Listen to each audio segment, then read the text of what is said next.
Good morning. We are going to talk about how Catholicism is related with homosexuality. First of all, we're going to talk about two verses from Leviticus. The first one is chapter 20, verse 13, that says, "If a man lies with a male as with a woman, both of them have committed an abomination. They shall be put to death, and their blood is upon them." And the second one is Leviticus chapter 18, verse 22, that says, "Do not have sexual relations with a man as one does with a woman. That is detestable." And we can look at these verses like something horrible that is against homosexuality. But we have to understand that this section is called the Holiness Code and is between chapters 17 to 26. So, this Holiness Code has the emphasis to reach holiness, to being holy or being pure. And so what you eat, what you do, what you are, all these things can affect how holy you are, how pure you are. So there are statements and verses like sexual relations, but there are also like, you cannot eat that. You cannot act like that. So it's how you take it. And we also have to look that these verses were applied miles and miles of years ago. Now we're going to talk about how bishops see homosexuality. There is an assembly that happens every year on Washington, D.C., and the group, the United States Conference of Catholic Bishops, said this in one of their assemblies. "The Church seeks to enable every person to live out the universal call to holiness. Persons with a homosexual inclination ought to receive every aid and encouragement to embrace this call personally and fully. This will sadly involve much struggle and self-mastery, for following Jesus always means following the way of the cross." This was said by a ministry to persons with a homosexual inclination in 2006. And in these assemblies, they discuss certain issues and give their opinion. And we can see that they respect homosexuality, but they see it as a disease and something that should be treated. What does the Catholic Church teaches? Well, Catholic Church prohibits sexual activity between members of the same sex. The Catholic Church teaches that as a person doesn't choose to be either homosexual or heterosexual, being gay is not inherently sinful. What is inherently? Well, the inherent is that element that is an essential part of a being, and it cannot be separated from it and will accompany it permanently. Okay, so the Church also teaches that gay people must be accepted with respect, sensitivity, and compassion, and that every sign of unjust discrimination in their regard should be avoided, whilst holding that discrimination in marriage, employment, and adoption in some circumstances can be just and obligatory. So, do you think that Catholic Church support LGBT rights? Well, actually, not 100%. The Church provides pastoral care for LGBT Catholics through a variety of official and unofficial channels, and senior clergy and popes have recently begun to call the Church to do more. And in many parts of the world, the Church is active politically on issues of LGBT rights, primarily to oppose them. So even though the Church teaches to treat LGBTQ plus community with respect, doesn't support all their rights.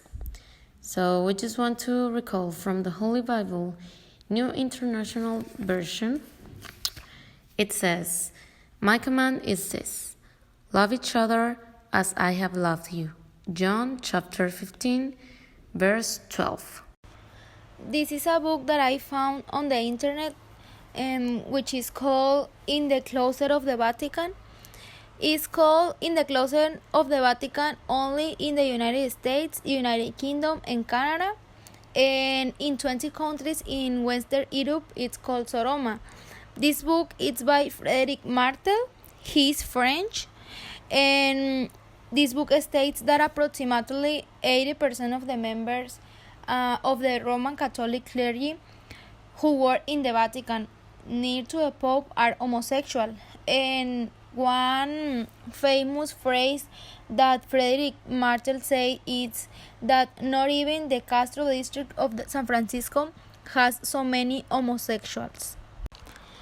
One of many phrases that Pope Francis said is that who rejects homosexuals doesn't have a human heart. And I agree with his opinion, because to give more importance to the adjective homosexual than to the name human being is not good. We are all human beings and we have dignity. It doesn't matter who you are or how you live your life. It's your life, it's your decision, and you are going to do whatever you want, and you don't lose your dignity. In one conference, the Pope says that he doesn't use by homosexuality, and that humanity is more important than difference in sexual orientation. And in fact, on one of his trips, he asked himself who he are to use the gays. So Pope Francis accepts all people for who they are, and it doesn't important the sexual preferences. Now we're going to talk about Exodus Global Alliance. Is an organization that have the purpose of help people affected by homosexuality. They are also in Latin America, and they made a congress in 2016 called Un Camino en el Desierto, where basically with prayers, workshops, and testimonies of people that is like it's gays people, they gave young people who have same-sex attracting the possibility of restoring or returning to his heterosexual life, and all for only 700 pesos. What is LGBT, LGBTQ, and LGBTQ plus? Well, as we can see in the slide, L means lesbian, G means gay, B means bisexual, T transgender, Q queer or questioning. People often use LGBTQ plus to mean all of the communities included in the LGBTQQIAA. And we can see in this slide there are many examples, and we can see like better. Do you think Culiacan is a respectful and inclusive city of LGBTQ plus citizenship? Well, for us, the answer is no. We don't think Culiacan supports LGBTQ plus citizenship, since we can see it everyday, their everyday actions and how they speak and think about this.